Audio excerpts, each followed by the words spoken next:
Hello and welcome to Aligned and Unfiltered. This is the podcast where we speak honestly about what it really takes to build a life and a business that aligns with a future version of you, the one that you keep saying that you're going to be. Expect self-help hacks and tools to be able to help you bridge the gap from where you are now to where you want to be. Let's get started. Hello and welcome back to Aligned and Unfiltered. Thank you so much for being here, whether or not you are watching or listening. I'm very grateful to have you here. So I thought with today's episode, it was the perfect opportunity to look at what you have achieved, what you have done in Q1 and what you want to achieve and what your goals and ambitions really are for Q2. So obviously we are about to go into April, which is just crazy to me, and it will probably be to you as well. I feel like the last 3 months has just flown by and a lot has happened in that time, and I'm sure a lot has for you as well. And I think it's a really good time to really reflect on what you've done and what we're going to do now going forward. So Q1, the beginning of any year, is really difficult because you start the year, I think, a lot of the time with a lot of momentum and a lot of desire and hopes and dreams of exactly how you want the year to be. And it's kind of that old saying, isn't it, that, the first 2 weeks of January, the gyms are always full because everyone's got the motivation to go. And then by the end of the month, it kind of starts to die off. And I think that can very much be the same when we set goals for business, when we set goals for ourselves personally. That first couple of weeks into January, we're all amped up, we're ready to go, we're doing dry January, we're 100% in. And then as it gets towards the end of January, or as we get into February, for example, we can start to tailor off and forget actually what we're even trying to achieve. So taking this time to just reflect on it and make a plan going forward is so important to make sure that you are on track and going to achieve exactly what it is that you want to achieve. So first things first is reflection. So have a look at the last 3 months. What was it that you said you were going to do, and have you done it? And be honest with yourself with that.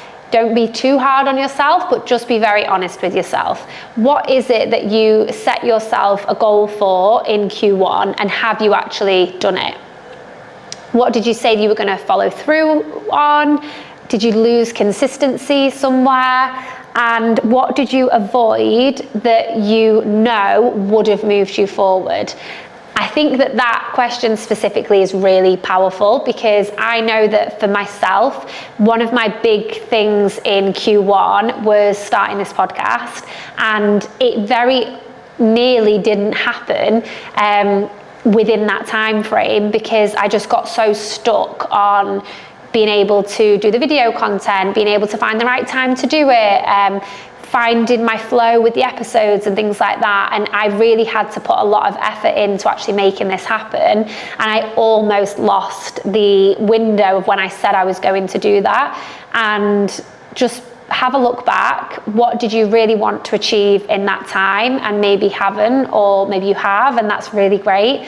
And like I say, not being too hard on yourself, but just reflecting on that. And maybe you need to carry it over onto the next quarter of the year, or maybe you can just check it off and say, right, I've done that, I'm now on to the next thing. The other thing, which is something that when we are looking back and we are looking at what we have achieved or not achieved, would be take away the emotion from it. So try and detach the emotion and just look at it as data instead. So rather than looking at it as it's bad or it's failed, look at it as what worked and do more of it. So for me, it worked in the end, just recording the podcast. And then eventually, I then got the video content to come with it. And I ended up just having to keep going with it. And then look at what didn't work and just adjust it. You don't have to quit, you don't have to give up on it, but just try and adjust it to make it so that then it can work. And a lot of things for a lot of people will have not gone 100% right in January, February, March. There's been a lot going on in the world. We all went into obviously the year of the horse, and we were all ready to go and amped up and excited, and we probably all felt like we were starting something amazing at that point. But then a lot has happened since then, and has probably made you take a few steps back and maybe not feel as productive.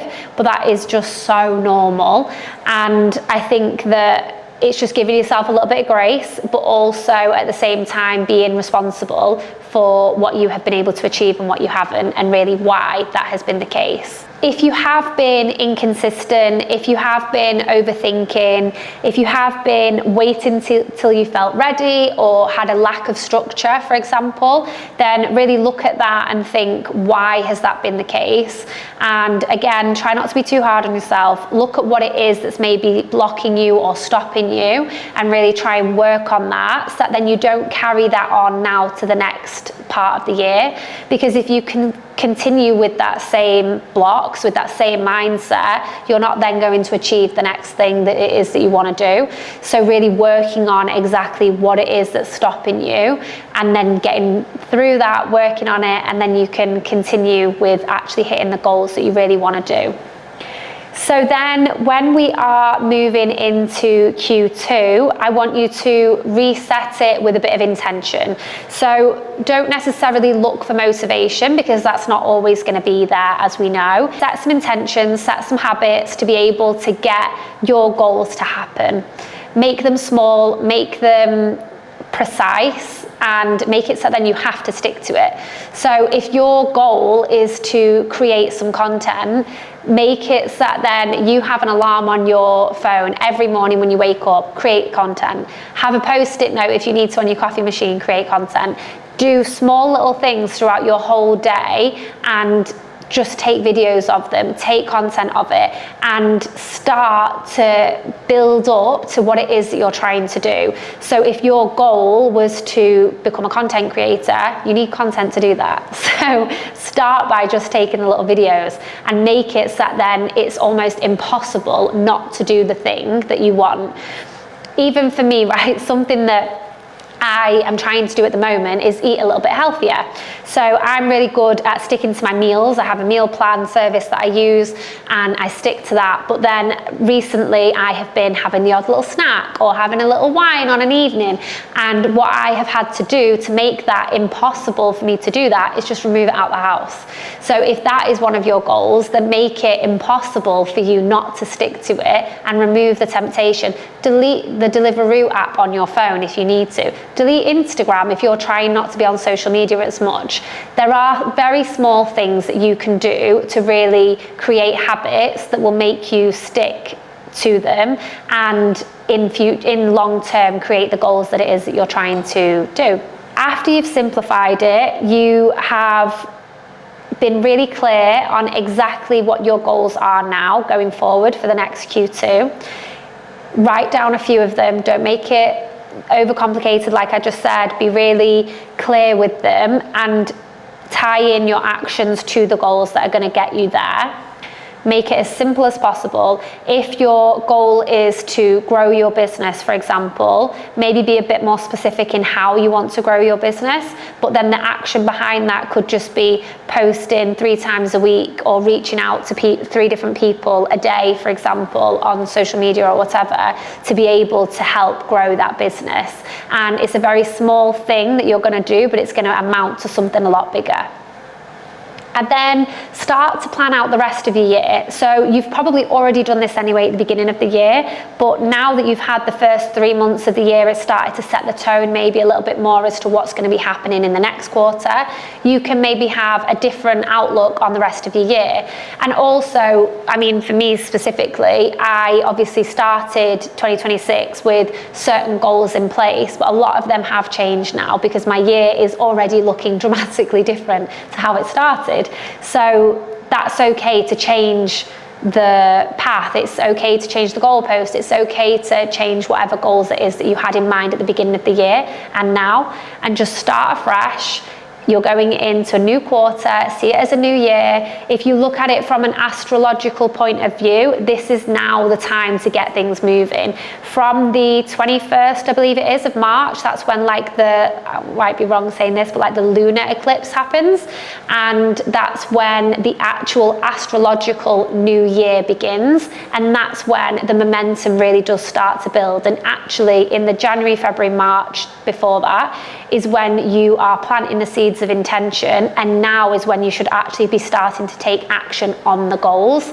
So if you look at it that way and you haven't actually achieved as much as you wanted to in January, February and March, then that's a really nice way to look at it, that actually from March you're starting afresh, you're starting a new year, put the actions in place, and you have the ability to change your life, your routine, the way that your days look. You have the ability to do that any day of the week, but especially with this energy of an astrological new year behind you. And I think that that's something really comforting for a lot of people. And I think a lot of us need a reason sometimes to do something. And if we hear something like that, we're like, oh, okay, yeah, that's why. Now I can do it because of that. And it's kind of the same with the year of the horse and the year of the snake previously. A lot of people are like, oh, that's why I had such a bad year. Next year is going to be such a good year because it's the year of the horse. And it's like, well, actually, some people's 2025 could have been amazing, but they didn't let that affect them, you know? And obviously there are going to be certain things that come into play that'll be out of your control. Make sure that you are aware of what you can control, take harness of that and make the best out of that situation. Look at the next 3 months, plan it well, don't be too hard on yourself, and enjoy it. Enjoy the next 3 months and that new energy, that spring energy. If you are in somewhere that's a little bit colder at the moment, like the UK, you're going into spring, it's going to be brighter. There's a lot of good that can come from this period of the year, and I think it's a really, really beautiful time of year to really start seeing the ball moving with whatever goals it is that you have in place. So start off, reflect on what you did in Q1, start making some changes for how you're going to develop maybe the goals that you didn't get in the Q1 into Q2. Create some really simple, easy habits, stick to them, make them impossible not to stick to, and just be really clear on exactly where you want to go this year, and especially just in the next quarter. And then in 3 months' time, we'll be reflecting back on this. And I know that in 3 months' time, you don't want to be thinking, I wish I did that. I wish I listened to that. I wish I gave that a go. Instead, you're going to want to be in the position of someone who is saying, I am so glad that I did that 3 months ago, because look at where I am now. So much can change in 3 months. If you're consistent and you really work hard at something, you can make a lot happen in 3 months. So my business can look very different in 3 months from 1 month to the other. If I really focus on something for 3 months, I know that I can make a big change. So I know that you can too. I hope that you really enjoyed that episode. I know it was a little bit of a shorter one, but honestly, I think that that message was quite powerful and something that a lot of people probably needed to hear. So I hope you really enjoyed it. And if you want to get me on Instagram, I am at samanthagreen.tgh, and the podcast Instagram is at aligned and unfiltered pod. And any other links that you need will be down below. Please do all the lovely things like, rate and subscribe, and tell someone else about this episode. Thank you so much. I'll see you soon. Bye.